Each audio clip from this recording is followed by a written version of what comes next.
నమస్కారం. ప్రస్తుతం మనతో పాటు జ్యోతిష్య బ్రహ్మ నవరత్న నిపుణులు, ప్రముఖ ఆధ్యాత్మికవేత్త, ప్రముఖ జ్యోతిష్య వాస్తు పండితులు బ్రహ్మశ్రీ ఉమామహేశ్వరరావు గారు ఉన్నారు. వారితో మాట్లాడిద్దాం. నమస్కారం గురువు గారు. ఆయుష్మాన్ భవ. జూలై నెలలో కర్కాటక రాశి వారికి ఎలా ఉండబోతుందో తెలియజేయండి. కర్కాటక రాశి, కర్కాటక శనిశాకరః. కర్కాటక రాశికి ఆధిపత్యాన్ని వహించిన వాడు చంద్రుడు. బహుళ ఏకాదశి. బహుళ ఏకాదశి అంటే ఏకాదశి, ద్వాదశి, త్రయోదశి, చతుర్దశి, అమావాస్య. 4 రోజులు ఉంది ఇంకా అమావాస్య. అంటే చంద్రతత్వం తరుగుతూ తరుగుతూ తరుగుతూ తరుగుతూ వచ్చి ఒక నెలవంకలా తయారైంది. అంటే పూర్ణతత్వం లేదు, క్షీణతత్వంలో ఉంది. కర్కాటక రాశి వారికి జరుగుతున్న విధానాలు ఏంటంటే ఆలోచనాపరమైన విధానాల్లో నష్టదాయకమైన పరిస్థితిని తీసుకుంటున్నారు. అంటే ఆలోచన సరిగ్గా చేయలేరు వీళ్ళు. వీళ్ళు ఆలోచన చేసింది వేరు, జరిగేది వేరు అన్నట్టుగా ఉంటుంది. అందులోని కర్కాటక రాశిలో ఉన్న గ్రహం ఎవరున్నారు? బుధుడు ఉన్నాడు. బుధుని మీద ఏ గ్రహ దృష్టి ఉంది? రాహుగ్రహ దృష్టి ఉంది. బుధుడు మీద రాహుగ్రహ దృష్టి పడి ఉన్నందువల్ల కర్కాటక రాశికి బుధుడు మిత్రుడా శత్రువా? చంద్రుడు బుధుడిని ఎప్పుడు మిత్రుడిగా చూస్తాడు. బుధుడు ఎప్పుడు చంద్రుణ్ణి శత్రువుగా చూస్తాడు. ఎప్పుడైతే బుధుడు చంద్ర స్థానంలో ఉన్నాడో నా శత్రు స్థానంలో ఉన్నాననే ఫీలింగ్, అందువల్ల నష్టదాయకమైన స్థితిని పొందడం అనేది జరుగుద్ది. అలాగే ముఖ్యంగా చెప్పుకోవాల్సింది ఈ కర్కాటక రాశిలోని విద్యార్థుల గురించి చెప్పుకోవాలి. విద్యార్థులు అంటే చదివే విధంగా లేదు, విదేశ గమనాలు చేయాలనుకున్న ఆలోచన ఉన్నవారు ఎవరైతే ఉన్నారో ప్రయత్నించండి. 100% సక్సెస్ అవుతుంది. 100% సక్సెస్ అయిపోతారు. వెళ్ళాలి అనుకున్న వీసా రాలేదన్న సమస్య ఉండదు. మీరు వెళ్ళిన తర్వాత ఉద్యోగం అక్కడ దొరకలేదు, ఉద్యోగ నిమిత్తంగా వెళ్ళారు, అక్కడ ఉద్యోగం వస్తుంది. లేదు చదువు నిమిత్తంగా వెళ్ళారు, అక్కడ మీకు సీట్ దొరుకుతుంది. ఇటువంటి విధానాలన్నీ కూడా ఇక్కడ బుధుని ద్వారా వస్తుంది. బుధుడు విద్యావేత్త, వ్యాపారవేత్త, తెలివితేటలు, ఉన్నతత్వమైన భావాలు, ఇటువంటి భావాలన్నిటికీ కూడా ఆధిపత్యాన్ని వహించాడు. కాబట్టి విదేశ గమనమును చేయడానికి అంటే రాహు దృష్టి బుధుని మీద పడి ఉన్నందువల్ల రాహు బుధుడికి శత్రువా కాదు, చండాల గ్రహం కాబట్టి అందరం కొంచెం బ్యాడ్ ఎఫెక్ట్ కొట్టినా ఇక్కడ సక్సెస్ అవుతారు. అటువంటి విధానంలో ఉంది. అయితే భార్యాభర్తల మధ్యన కలహములు లేవు, సఖ్యత బాగానే ఉంది, అనుకున్న పనులను సాధించగలుగుతారు. వ్యాపారులు కూడా ప్రతి విషయంలోని నిలకడగా ఉండి వ్యాపారాన్ని చేయగలుగుతూ ఉంటారు. ప్రతి వారిని కూడా మన్ననలు పొందుతూ ఉంటారు. ఇక ఇతర వ్యాపారాలు అంటే చిన్న చిన్న కాయ కష్టం చేసుకునేవాళ్ళు, కాయ కష్టం చేసుకునేవారు పరిస్థితిని చూసుకోవాలి. అంటే వీళ్ళు ఏం చేయాలి? చిన్నగా పని చేస్తున్నా కూడా అత్యధికమైన లాభ ఫలితాన్ని మాత్రమే పొందుతున్నారు. చిన్న చిన్న పనులు చేసుకునేవాళ్ళు అంటే ఒక తాపి మేస్త్రి ఉంటాడు, ఒక వడ్రంగి మేస్త్రి ఉంటాడు, కార్పెంటర్ ఉంటాడు, అలాగే ఒక లైన్ మ్యాన్ ఉంటాడు. ఇటువంటి వాళ్ళకి అనుకోకుండా ఎక్కువ శ్రమ పడకుండా ఎక్కువ ప్రతిఫలాన్ని పొందే అవకాశం ఈ యొక్క మాసంలో ఈ యొక్క రాశి వారికి ఉంది. కాబట్టి యోగదాయకమైన పరిస్థితులు పొందడానికి ఉంటుంది. అయితే నష్టదాయకమైన ఫలితములు ఎవరికన్నా ఉన్నాయా? ఏ విధమైన నష్టదాయకములు లేవు. కానీ తొట్టుబాటు ధనం కలిగి ఉన్న పరిస్థితులు ఈ రాశి వారికి ఎక్కువగా కనబడుతున్నాయి. అంటే ఆలోచన విధానాలు మార్పు చేసుకుంటున్నారు. వీళ్ళు ఆలోచిస్తున్నారు, కొద్దిగా సక్రమంగా నిలకడగా ఆలోచించండి, మంచి జరుగుతుంది, మంచి ఆలోచన వస్తుంది. ఇవాళ మనం సినిమాకి వెళ్ళాలా, వెళ్ళిపోతుంది, పోలా, అది తప్పది. వెళ్ళకుండా ఆగడం కొంచెం మంచిదేమో ఆలోచించుకోమన్నమాట. అలా తొందరపాటు నిర్ణయాన్ని తీసుకొచ్చే విధానం ఉంది. ఆ తొందరపాటు విధానాన్ని నివారణ చెయ్యాలంటే ఈ కర్కాటక రాశి వారు ఏమి చెయ్యాలి? ఈ కర్కాటక రాశి వారు రామ మందిరానికి వెళ్ళాలి, శ్రీరామచంద్రుని దగ్గరికి వెళ్ళాలి. రామచంద్రుడి దగ్గరికి వెళ్ళి రాముడికి వీలైతే అష్టోత్తర పూజ చేయించండి. ఉదయకాలానే వెళ్ళండి.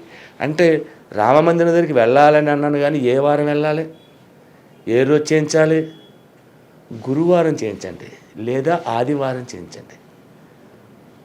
రామమందిరానికి వెళ్ళి రాముడి దగ్గర అష్టోత్తర పూజ చేయించి పచ్చ కర్పూరమును హారతిగా ఇవ్వండి. ముద్ద కర్పూరం కాదు, పచ్చకర్పూరాన్ని హారతి ఇవ్వండి. ఎప్పుడైతే ఈ పచ్చకర్పూర హారతి రామచంద్రుడికి, సీతామాతకు, లక్ష్మణుడికి, ఆంజనేయుడికి అక్కడే ఉన్నాయి, అవి హారతి వెళ్తాదో ఆ హారతి వల్ల యోగదాయకమైన కలతలు కలహములు లాంటివి తెలిగి ఆలోచన శక్తిని పెంపొందించింది. పచ్చకర్పూరం నీళ్లు కొద్దిగా అలాగ అన్నారు, కళ్ళకు తెలియని చల్లదనం వచ్చి కళ్ళు మూసేపోతే అంటే ఆలోచన వస్తుంది. ఆ ఆలోచన పరిణామాన్ని మనం సరిదిద్దుకోవడానికి పచ్చకర్పూరాన్ని హారతిగా ఇవ్వాలి. అలా చేస్తే అంటే ఒక గురువారం నాడు కానీ ఆదివారం కానీ వెళ్ళమన్నాను, లేదండి 2 వారాలు వెళ్తాం, ఇంకా మంచిది. రామాలయంలోని చేయించండి. హైదరాబాద్లో ఉంది, ఇక్కడ రామాలయాలు చాలా ఉన్నాయి, ఎక్కడ పడితే అక్కడ ఉన్నాయి రామాలయాలు. ఆ రామాలయంలోని అష్టోత్తర పూజ చేయించండి, సరిపోద్ది. మరి అలాగే వీరికి ఆరోగ్య సమస్యలు ఏమైనా వచ్చే అవకాశం? ఇప్పుడు ఉన్న పరిస్థితుల్లో ఆరోగ్య సమస్య అంటే ఆషాఢ మాసం అన్న, ఈ ఆషాఢ మాసంలో ఆరోగ్య సమస్యల గురించి ఏమీ ఉండదు. ఎవరు పనులు వాళ్ళు ఉన్నారు, పంటల సమయం ఇది. నువ్వు నేను సిటీలో ఉన్నాం కాబట్టి మనకు తెలియదు. పల్లెల్లో ఉన్నవారు పంట సమయం, పంట మీద ఆరోగ్యంగా ఉండకపోతే వీళ్ళు ఏం చేయలేరు. ముందుగా వెళ్ళాలి, పంటను చూసుకోవాలి, పంటను పరిరక్షించాలి, సంవత్సరం కొడుకు తిండి రావాలి. కాబట్టి అనారోగ్యమైన స్థితిగతులు ఈ రాశి వారికి ఇప్పుడు ఉండదు. ఏ రాశి వారికి ఉండదు ఈ నెలలో. పొలిటీషియన్స్కి ఎలా ఉందంటారు మరి రాజకీయ పరంగా? రాజకీయ పరంగా చూసుకుంటే ఆలోచన విధానాలు ఎలా ఉంటున్నాయంటే వీళ్ళవి ఇందాక ముందు మనం మిథున రాశిలో చెప్పుకున్నాం, అదే విధంగా ఉంటుంది ఈ రాశిలో. ఈ రాశికి కూడా మిథున రాశి అంటే ఆచితూచి మాట్లాడుకునే పరిస్థితులు ఉంటాయి. ఎదుటివాడిని మోసకారితనంగా చెయ్యాలి అనుకుంటే వీళ్ళే మోసపోయే పరిస్థితి వస్తుంటుంది. అందుకని పొలిటికల్గా ఆలోచించుకునేటప్పుడు తగు నిర్ణయంగా ఆలోచించాలి. మరి అలాగే కోర్టు సమస్యలతో బాధపడుతున్న వాళ్ళు, ఆషాఢ మాసంలో కోర్టు సమస్యలు ఏది కూడా నీకు ఎదరికి రాదు. ఎందుకంటే సెలవు దినములు ఎక్కువ ఉన్నాయి, కోర్టుకి సెలవు దినాలు ఎక్కువ ఉన్నాయి. అంటే వాయిదాలు పడతాయి తప్ప పరిష్కారానికి రావు. ఆషాఢం వెళ్ళిన తర్వాత శ్రావణం వచ్చిందనుకోండి, అప్పుడు అంటే ఆగస్టు నెల వచ్చిందనుకోండి, అప్పుడు ఏమవుద్ది, పని దినాలు పెరిగిపోతున్నాయి. ఇక్కడ పని దినాలు లేవు కదా, కోర్టు విషయం గురించి ఇబ్బంది పడక్కర్లేదు. మరి ఈ రాశి వారికి వివాహం కాని వారికి అంటే ఆషాఢ మాసం అంటారేమో మీరు? ఆషాఢ మాసం అంటలేదు, అసలు ముహూర్తాలే లేవు. అంటే మాట్లాడుకోవడం కానీ మాట్లాడుకోవచ్చు. ఆషాఢ మాసంలో కానీ శుక్రమూఢము కానీ గురుమూఢంలో కానీ వివాహాల గురించి తర్జన భజన చేసుకోవచ్చు, పెండ్లి చూపులకి వెళ్ళచ్చు, మాట్లాడుకోవచ్చు. ముహూర్తాలు అయితే లేవు. ముహూర్తాలు లేవండి అంటే ఎవరికి లేవు? హిందువులకు లేదు, ముస్లిమ్స్కి ముహూర్తం ఉంది, క్రిస్టియన్స్కి ముహూర్తం ఉంది. ఇలా వాళ్ళకు ముహూర్తాల సమస్య కాదు కాబట్టి వాళ్ళ జరుగుతాయి. మరి వీరికి గృహయోగం కానీ వాహన యోగం కానీ ఉందంటారా?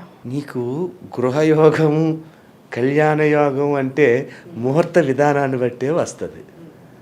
వాహన యోగం, వాహనం కొన్న పెద్ద సమస్య ఉంది.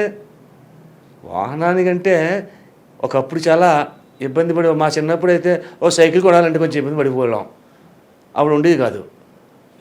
ఇప్పుడు వాహనం కొనాలి అంటే సమస్య ఉంది. ఓ 2 లక్షలు పట్టుకుని వెళ్ళిపోయి షోరూంలో కారు దింపేసి ఆ 2 లక్షలు కట్టి ఉన్నది ఈఎంఐకి తీసుకొచ్చేస్తే వెంటనే కారు తీసుకొచ్చేస్తున్నారు. వాహనం కొనడానికి జాతకానికి సంబంధం లేదు. నన్ను అడిగితే వాహనం కావాలంటే తెచ్చుకోవచ్చు. వాహనం లేని వాళ్ళు ఎవరైనా ఉన్నారా హైదరాబాద్లో అండి? ఒక్కరింట్లో 2-3 బళ్ళు ఉంటాయి, 2 కార్లు ఉంటాయి, ఎవ్వరూ లేరు. కాబట్టి వాహనానికి ఒకప్పుడు జ్యోతిష శాస్త్రంలో వాహన యోగం అని చెప్పుకునేవారు. వాహనం ఉండాలి. వాహనం అంటే జ్యోతిష శాస్త్రంలో అసలు 2 వీలరే లేదు, 2 వీలర్ 4 వీలర్స్ ఉండవు. వాహన యోగము, వాహన క్షేత్రము అని చెప్తాం మేము. అంటే భార్యాభర్తలు ఇరువురు కలిసి జీవించే కాలాన్ని వాహన యోగము అన్నారు. అంతేగాని చాలామంది జ్యోతిష్యులు ఏమంటారు, ఒరే వాహనాధిపతి చాలా బలంగా ఉన్నాడు, శుభగ్రహం అయ్యాడు, ఇంకేమో నువ్వు 2 చక్రాలు బండి మీద వెళ్ళిపోతావు, 4 చక్రాలు కార్లో తిరిగేస్తావు అంటాడు. అది బాగుందా? అదేం కాదు. అలాగే గురువుగారు కర్కాటక రాశి వారికి జూలై నెలలో ఎలా ఉండబోతుంది, అలాగే వీరు పాటించాల్సిన పరిహారాలు ఏంటి అనేసి చాలా చక్కగా వివరించారు. ధన్యవాదములు. ఆయుష్మాన్ భవ. మా యూట్యూబ్ని మీరు అందరూ శ్రద్ధగా చూస్తున్నారు. అలాగే మీ దగ్గర నుంచి మాకు చాలా కాల్స్ వస్తున్నాయి, ఆనందదాయకంగానే ఉన్నది. కానీ ఒక చిన్న విషయాన్ని మీకు తెలియపరచాలి. ఏమిటి అంటే, మనం చెబుతున్నది తిథి వార నక్షత్ర యోగ కరణములతో పాటు గ్రహ సంచారమును చూసుకుంటూ గోచార ఫలితాన్ని మాత్రమే చెబుతున్నాం. అంటే వెంకటేశ్వరరావు అనే పేరు వాళ్ళు ఉన్నారు. వెంకటేశ్వరరావు ఎంతమంది ఉన్నారు? కొన్ని కోట్ల మంది ఉన్నారు. అందరికీ ఒకటే ఫలితం రాదు. అలాగే ట్విన్స్ పుట్టారు, రాముడు లక్ష్మణుని పేరు పెట్టారు. వాళ్ళిద్దరి జాతకం ఒక రకంగా ఉండదు, రకరకాలుగా మారిపోద్ది. అలాగే మనం చెప్తున్నది గోచార ఫలితంలో చెప్తున్నాం కాబట్టి 100% మీ జాతకం కాదు. మీకు కొన్ని పాయింట్స్ మాత్రమే కలుస్తుంటాయి. ఒక 50%, 60% కూడా కలవచ్చు. ఉన్నదంతా కరెక్ట్గా మీకు అనువదించడం జరగదు. కాబట్టి ఇది తెలుసుకోవాలంటే మన స్వజాతకము అంటే ఏ తిథి వార నక్షత్ర యోగకరణాల్లో పుట్టాము, ఏ నక్షత్రంలో పుట్టాము, అటువంటి సమయంలో పుట్టాము, దీని వలన జరుగుతున్న గ్రహబలం ఏంటి అన్నది. అంటే ఇక్కడ మనం చెప్పుకోనిది ఒక్క గోచార చక్రాన్ని మాత్రమే చూసి చెప్తున్నాం. అదే నీ జాతకాన్ని చెప్పాలి అంటే రాశి చక్రం చూడాలి, భావచక్రం చూడాలి, నవాంశ చక్రం చూడాలి, ఇంకా చాలా చక్రాలు ఉంటాయి. ఎన్నట్లకంటే ముఖ్యమైనది ఈ 3 చక్రాలు మేము చూసి చెప్తాం. చూసినందువల్ల మీకు 100% వస్తుంది. దాంతోపాటు మీ ముఖ కవళికలు, మీ ముఖ వర్చస్సు, మీ యొక్క చేతి రేఖలు, మీ యొక్క నాడి, ఇటువంటివన్నీ తెలుసుకుంటే 100% తెలుసుకుని శుభయోగమైన ఫలితాలు పొందుతారు. అదృష్ట రంగులు, అదృష్ట రత్నాలు, అదృష్ట యోగాలు, అదృష్ట వారాలు, అదృష్ట నక్షత్రాలు, కీడు చేసే నక్షత్రాలు, ఇవన్నీ కూడా మీ యొక్క జాతకానికి వస్తాయి. కాబట్టి ఎవరైనా జాతకాన్ని తెలుసుకోవాలంటే జ్యోతిష్యుని దగ్గరికి వెళ్ళి తెలుసుకుంటే మీకు 100% పొందుతారు. నమస్తే.